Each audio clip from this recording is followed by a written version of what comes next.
দরজাটা কইলা তাকায় দেখে বাপরে বাপ 360টা মাথা উঁচু করে দাঁড়ায় রয়েছে। এবার ক্যারেক্টার চেহারা 360টা। আবু সুফিয়ানকে বলে, আচ্ছা এর ভিতরে কি, এগুলা কি? চাচা এগুলো কি? বলে, ইয়া রাসূলুল্লাহ, আমরা মুসলমান হয়েছি।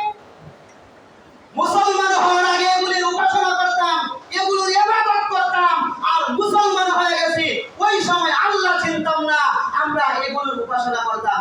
নবীজি বলেন, এতগুলা কি দরকার? 360টা কি দরকার?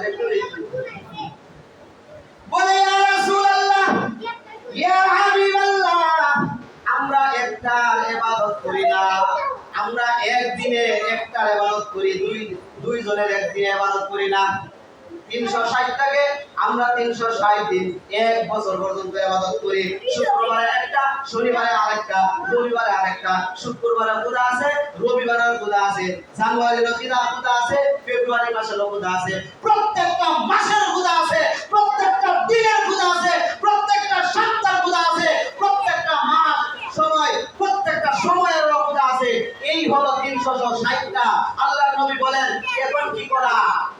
আবু সুফিয়ান ইবনে আব্বাস বলেন, ইয়া রাসূলুল্লাহ, আপনি যাবেন তাই। বলে, ঠিক আছে, বলো, ওয়াকুল জা আল হক ওয়া যাহাকাল বাতিল ইন্নাল বাতিলা কানা যাহুকা। এই কথাটা পড়ো আর বিড়া লাগাও। সাহাবীরা পড়তেছে 14000, কয়টা? 14000 পড়তেছে। ওয়াকুল জা আল হক ওয়া যাহাকাল বাতিল ওয়া যাহাকাল বাতিল, হক এসে গেছে, মিথ্যার কোনো আশ্রয় নাই, মিথ্যা মাথা নত করবে, হক এসে গেছে, বাতিল পলায়ন করবে। এই কথা বলে আর 14000 মিলে অল্প সময়ের ভিতর এই যে 360টা মূর্তিরে মাইরা, 60টা 360টা পুজারে মাইরা একবারে মাটির সাথে মিশায় দিয়েছে। পুজারে মাইরা মাটির সাথে টফ টফ করে ফেলছে এই অল্প সময়ের মধ্যে। আল্লাহর নবী বিশ্বনবী রাহমাতুল লিল আলামিন সাহাবীদেরকে বলেন, সাহাবীরা রে, জমজমের পানি আনো, এই কাবা ঘরটাকে এখন পরিষ্কার করে ফেলি। কাবা ঘরটা পরিষ্কার করে ফেললেন।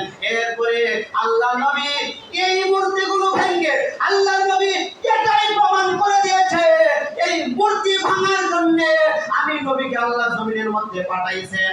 স্বাধীন যখন হয়ে যাবে, দেশ যখন স্বাধীন হয়ে যাবে, ওই দেশের মধ্যে কোনো মূর্তি থাকতে পারবে না, মূর্তিকে ভেঙে টুকরা টুকরা করে দিতে হবে। আমাদের দেশের মধ্যেও এই বাংলাদেশ স্বাধীন হয়েছে, নতুন করে আবার আমরা তাকাইয়া দেখেছি বাংলার জমিনে এত এত মূর্তি ছিল, একটা মূর্তিও এখন আস্তানায়, সব মাটিতে। বলেন, আসেনি? একটা মূর্তি নাই, সব টুকরা টুকরা করে ফেলছেন। হায়, এ তো